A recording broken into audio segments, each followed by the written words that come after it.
guys, how's it going? Is this picking up my, oh man, look at the eye detection on this. Recording on a new camera, different video for a different time. You guys know I like that. Today's video is to talk to you guys about and give you an update on what I decided to do after my last video where I put just a quick 2-minute video up. I said, hey, I'm shooting a wedding. It's now coming up in 2 days, 3 days. Can I shoot the entire wedding with this one lens? It was the Nikon Z6 with the 50mm f1.S lens. And there's a pretty mixed bag of responses in the comment section. Some saying no, like what are you doing first wedding? You should have a 24-70 to 70-200 f2.8. You need the zooms, blah blah blah. And some saying, dude, go for it. You can totally do it. You know, be mobile. Since that video, I've come to figure out or understand that the wedding is a bit more casual. It's not so serious. We're not in a church. We're not way back, and it's going to have a bit more options. But this video is to tell you guys what I ended up doing, what I decided to do for my kit, and what I'm going to shoot this wedding with. And it's not the Nikon Z6 at all. It's not the 51.8 at all. It's something different. But before I tell you what it is, which isn't really a big reveal, I'm not trying to hype it up. It's just, here's why I decided not to do it. I had a couple problems. One, duplication. So originally I proposed the Z6 and the XE2 as a backup. The problem is they're not really backups at all, right? If the XE2 went down, then I couldn't shoot the wedding with the wide-angle lens if I wanted to, the 18f2, on my Z. They're not interchangeable. And if the Z went down, I'm shooting everything on the XE2, which isn't great for tracking and fast autofocus performance, and the only lens I had at the time is too wide. So that was the first problem. They're not really backups for each other. The second was card slots. The XQD card that sits inside my Nikon Z6 was a 32GB XQD card. Now, I'm not really worried about the 2 card slot issue. I know plenty of people that shoot weddings on Z6s and Z7s and they don't have XQD card failures. But more it was duplication of or increasing in storage. Right now, again, this is my first wedding. It might be my only wedding, you never know. And I don't want to go spend $200-300 on a 64 or 128GB SD card. Again, if there was a failure on the XQD card, I can't borrow from what's going on in the XE2. So there wasn't really any kind of duplication there. And again, I don't want to spend all that money. The third thing was there was a part of me that wanted to shoot something wider than a 50.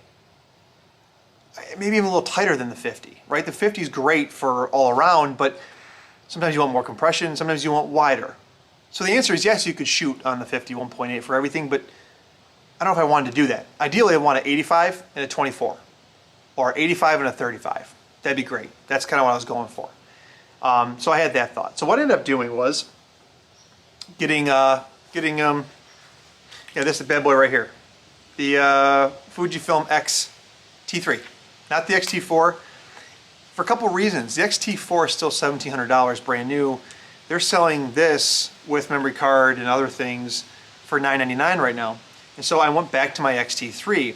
And what that does is solves a couple problems. One, getting memory cards, which I have a bunch of these SD cards, cheap, no problem. So I don't need to do anything there.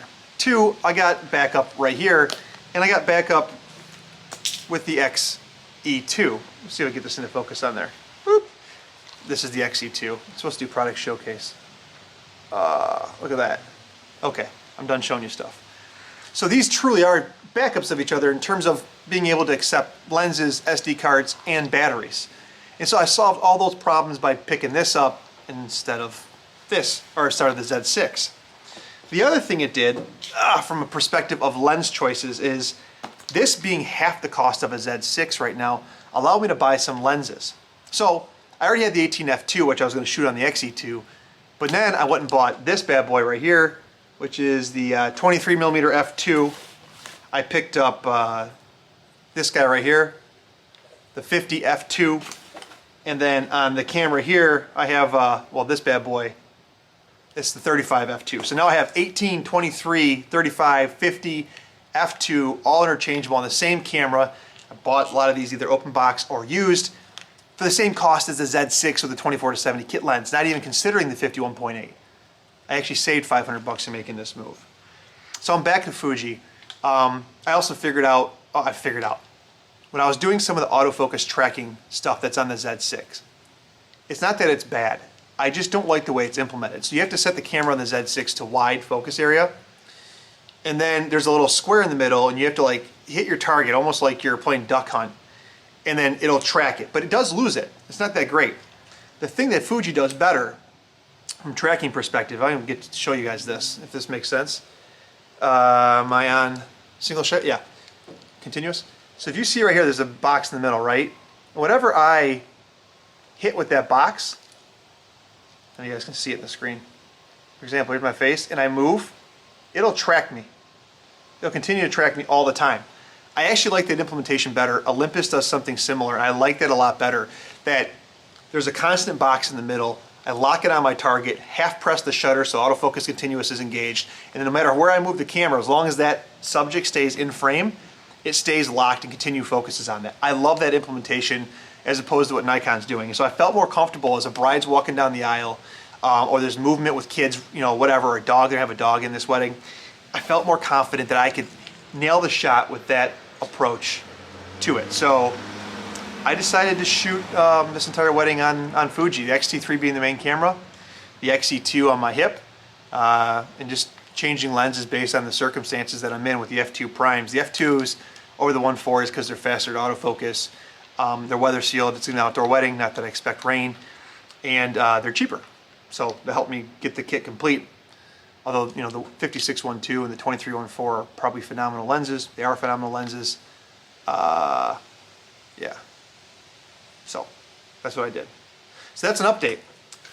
In addition, I will be vlogging my trip out to the wedding on Friday on this camera. It's something I picked up just recently. I'll talk to you about it then. But until then, guys, I'll see you later. Hopefully this was okay. This is my first ever video shot with this camera. The company I never use. So, all right, see you next time. Bye.